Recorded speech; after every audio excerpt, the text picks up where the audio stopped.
everybody, it's Jason Blaha with Ice Cream Fitness here. I'm noticing lately I'm getting popping up in the comments and even on the wall of the Ice Cream Fitness Facebook page, people are starting to ask me again about amino acid quality and complete and incomplete protein sources and what percentage of their protein should come from different foods. So I'm going to just address that again for you guys real quick. But hold on, let me give you guys a bicep shot first.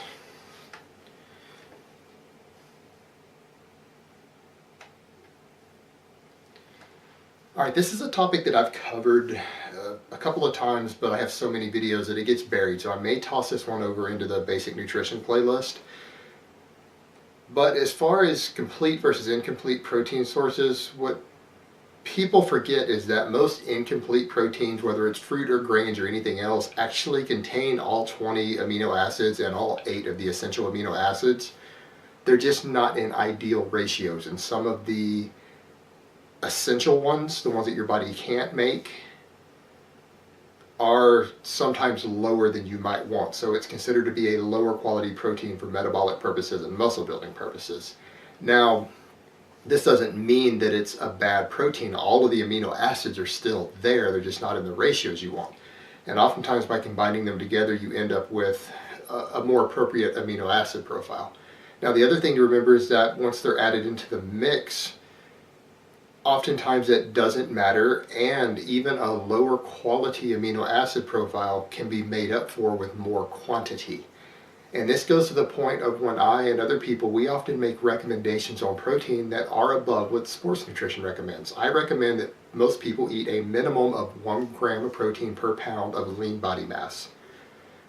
But we know that there's not been, in drug-free lifters, there's never been any benefit found to my knowledge as far as increased protein synthesis or nitrogen retention or anything else by going above 0.82 grams per pound of lean body mass. So I'm actually giving you guys wiggle room on that, and it's because people either mismeasure stuff or they're going to eat some incomplete protein sources. And again, those are only the minimums I recommend. If you're eating above that, you're making up for the lower quality of the amino acids with quantity. So at that point, you can throw it out the window. You can eat a very high percentage of your protein from incomplete sources, and particularly if you're combining different ones together, you can eat all of them from that if you really want and still hit your goals. Amino acid quality and the amino acid profile for you really only becomes important for your gains and your progress when your protein intake starts getting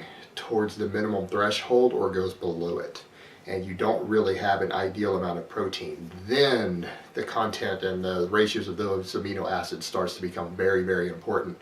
But if you're going above that, it doesn't matter, you're getting enough anyways, and then just any excess amino acids in there are just going to be converted into glucose. So you're just getting more carbs in, but you're still getting the same overall effect. As long as you follow my recommendations for minimum protein intake and my overall nutrition recommendations, you should not have an issue with this, and you don't actually need to worry about it. And that's really all I have to say on that today. I hope it has been informative, and I will talk to you guys next time.